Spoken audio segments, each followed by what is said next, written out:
Assalamualaikum warahmatullahi wabarakatuh. Waalaikumsalam Selamat pagi semuanya. pagi. Baik, kami dari kelompok 2 ingin menjelaskan materi kami mengenai bioregulasi dan juga keamanan hayati atau biosafety. Baik, langsung saja yang pertama itu CBR, Critical Book Review. Adapun identitas buku yang kami review yaitu untuk judul buku yang pertama Biotics and Biosafety, buku yang kedua Laboratory Biosafety Manual. Jenis buku pertama dan buku kedua itu non-fiksi. Untuk penulis, buku pertama MK Satis, buku kedua WHO.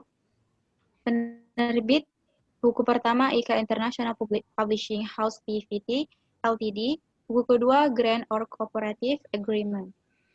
Untuk kota terbit, buku yang pertama New Delhi, buku kedua USA. Untuk bab, buku pertama dan buku kedua sama-sama bab pertama. Ketebalan, buku pertama 763 halaman, buku kedua 186 halaman. Tahun terbit, buku pertama 2008, buku kedua 2004. Untuk cover bisa dilihat. Karena ini menggunakan bahasa Inggris, jadi kami menjelaskannya menggunakan bahasa Indonesia agar lebih memahami. Untuk yang pertama akan dijelaskan oleh Dini Fadila. Kepada Dini kami persilakan. Keamanan hayati mengacu pada upaya untuk memastikan keamanan dalam menggunakan pengangkutan, pemindahan, penyerahan, pelepasan, dan pembuangan organisme biologis, termasuk organisme hasil rekayasa genetika atau GMO, bila dianggap berpotensi dapat membahayakan kesehatan hewan, tumbuhan, atau lingkungan. Dalam penelitian dan perdagangan bioteknologi saat ini, sebagian besar negara maju memiliki undang-undang dan peraturan ketat yang menjamin keamanan hayati organisme yang berpotensi berbahaya, baik dalam penggunaan domestik maupun dalam perdagangan. Next. Baik, untuk selanjutnya akan dijelaskan oleh Anggi. Silakan Anggi. Aplikasi biosafety. 1. Perlindungan hewan tumbuhan dari hama, penyakit atau organisme penyebab penyakit dalam situasi. 2. Different perlindungan kehidupan manusia atau hewan dari risiko yang timbul karena zat tambahan, penahanan sisa racun atau organisme penyebab penyakit dalam makanan, minuman, atau bahan makanan. 3. Menghindari organisme berisiko dalam pergerakan. 4. Melintas batas bermanfaat untuk penetapan standar dalam kaitannya dengan penanganan, pengangkutan, pengemasan, dan identifikasi GMO atau LMO. 5. Membuat standar untuk penilaian risiko, yaitu perlunya pelabelan dan beberapa aspek keamanan dengan GMO lainnya. 6. Untuk merancang tindakan pengendalian yang tepat untuk organisme yang berbahaya. 7. Untuk mengambil keputusan menerima atau menolak komunitas, bermanfaat untuk mengidentifikasi sumber komunitas atau risiko. Next.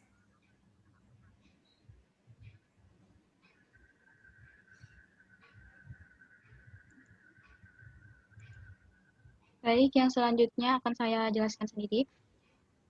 Selama penentuan tingkat keamanan hayati, kriteria berikut dipertimbangkan untuk menempatkan masing-masing tingkat dari level 1 hingga level 4. A. Sumber dan sifat DNA introduksi. Yang B. Organisme penerima. C. Sifat protein yang diekspresikan. D. Lingkungan lokal. E. Prosedur eksperimental kondisi keamanan hayati.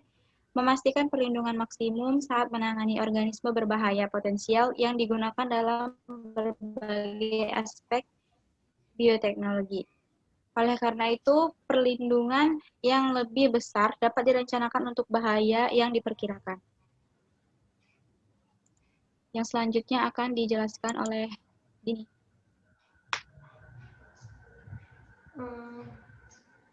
Meskipun banyak alat yang tersedia untuk membantu penilaian risiko untuk produser ataupun eksperimen tertentu, komponen terpenting adalah penilaian profesional. Pengkajian risiko harus dilakukan oleh individu yang paling memahami karakteristik spesifik dari organisme yang dipertimbangkan untuk digunakan. Peralatan dan prosedur yang akan digunakan oleh model hewan yang dapat digunakan dan peralatan dan fasilitas penahanan yang tersedia.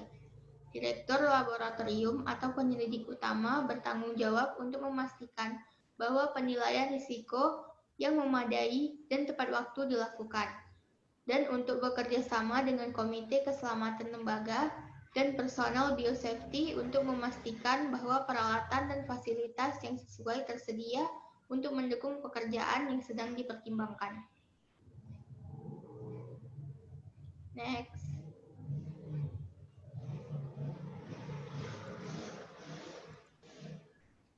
Untuk selanjutnya akan dijelaskan oleh Anggi. Faktor-faktor lain yang harus dipertimbangkan yang sesuai termasuk 1. Patogenisitas agen dan dosis infeksi. 2. Hasil potensial pajanan. 3. Rute alami infeksi. 4.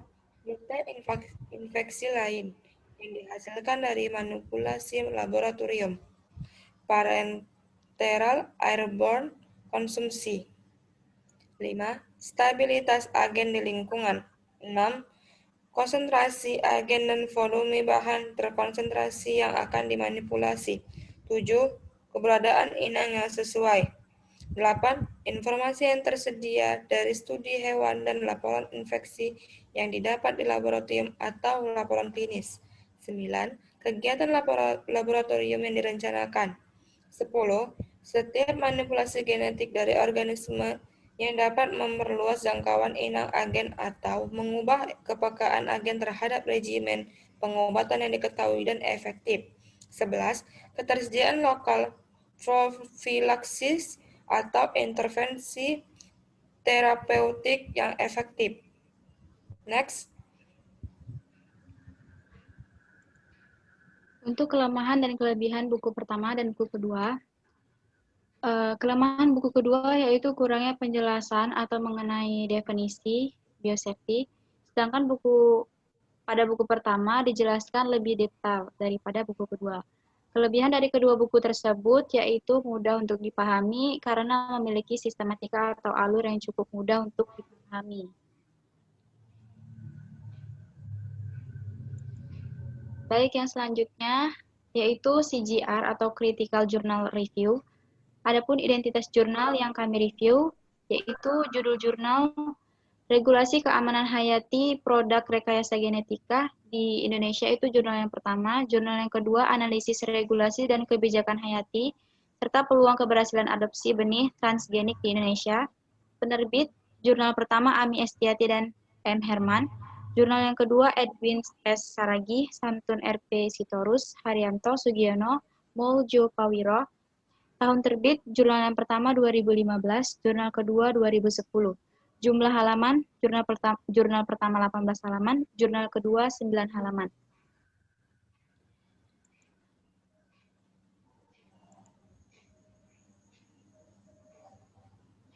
Untuk penjelasan yang pertama akan dijelaskan oleh Dini.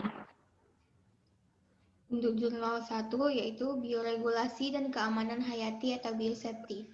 Undang-Undang Nomor 7/1996 mengindikasikan bahwa sebelum dikomersialkan di Indonesia, bahan pangan yang berasal dari rekayasa genetika harus dikaji dan disetujui terlebih dahulu.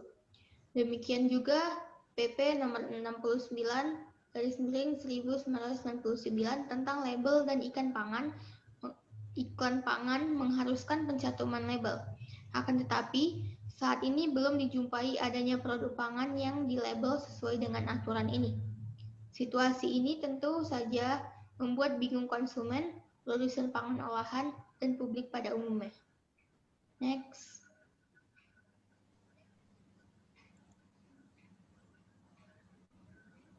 Selanjutnya akan dijelaskan Lanjut. Pemerintah menerbitkan PP Nomor 21 Tahun 2005 tentang keamanan hayati produk rekayasa genetika sebagai penyempurnaan SKB 4 Menteri atau keputusan bersama Menteri Pertanian, Menteri Kehutanan dan Perkebunan, Menteri Kesehatan dan Menteri Negara Pangan dan Hortikultura. Nomor 999, nomor 70, nomor 999, nomor 790, nomor 1145A, nomor 15A tentang keamanan hayati dan keamanan pangan produk pertanian hasil rekayasa genetik. Disebutkan bahwa PP nomor 21 ini dibuat dalam rangka melaksanakan ketentuan pasal 8 ayat 2 huruf B Undang-Undang Lingkungan Hidup nomor 23 tahun 1997, yaitu untuk mengatur penyediaan, peruntukan, pengelolaan, dan pemanfaatan sumber daya genetik. Penjelasan PP nomor 21 tahun 2005 pasal 23 menyatakan dengan jelas bahwa ketentuan peredaran produk rekayasa genetika mengikuti peraturan perundang-undangan di bidang komoditi masing-masing yang menjadi tanggung jawab Departemen Teknis. Next. Untuk jurnal yang kedua akan dijelaskan oleh Anggi. Silakan Anggi. Perkembangan regulasi terkait produk rekayasa genetik di Indonesia. 1. Tahun 1996. Untuk mengantisipasi masuknya PRG ke Indonesia, maka pada tahun 1996 Indonesia mengeluarkan peraturan perundang-undangan yang pertama kali terkait dengan PRG, yaitu Undang-Undang Republik Indonesia Nomor 7 Tahun 1996 tentang Pangan pada pasal 13 Undang-Undang Pangan. 2.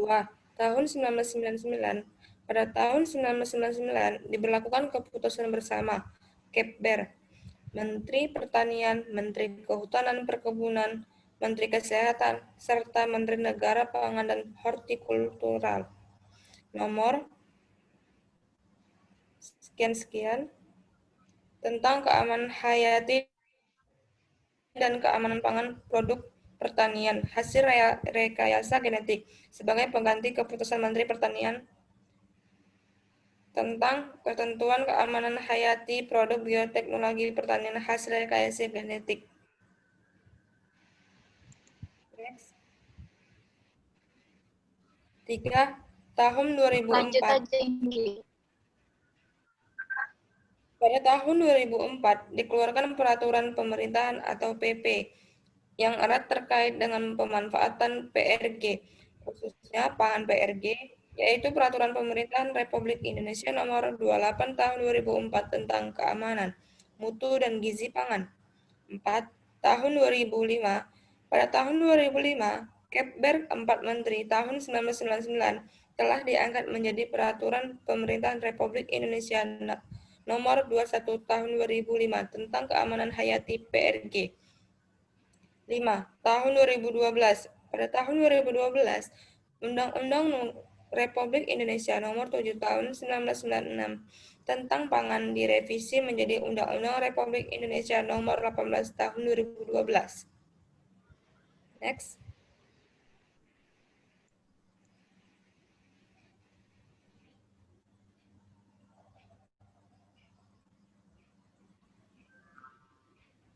Baik, saya akan lanjutkan. Sesuai dengan ketentuan pasal 36 bab ketentuan penutup pada PP nomor 21 tahun 2005, maka peraturan perundang-undangan yang berkaitan dengan keamanan lingkungan, keamanan pangan, dan ataupun keamanan pakan PRG yang telah ada tetap berlaku sepanjang tidak bertentangan dengan atau belum diatur lebih lanjut oleh PP nomor 21 tahun 2005. Dalam pelaksanaannya, PP nomor 21 tahun 2005 dilandasi dengan pendekatan kehati-hatian dalam rangka mewujudkan keamanan lingkungan, keamanan pangan, dan ataupun pakan, dengan mempertimbangkan kaidah agama, etika sosial budaya, dan juga estetika, serta pelestarian. Untuk yang terakhir, yaitu kelemahan dan juga kelebihan jurnal 1 maupun jurnal kedua. Kelebihan jurnal kedua ialah adanya penjelasan mengenai perkembangan peraturan, mengenai regulasi keamanan hayati dari beberapa tahun terakhir, sedangkan pada jurnal pertama tidak ada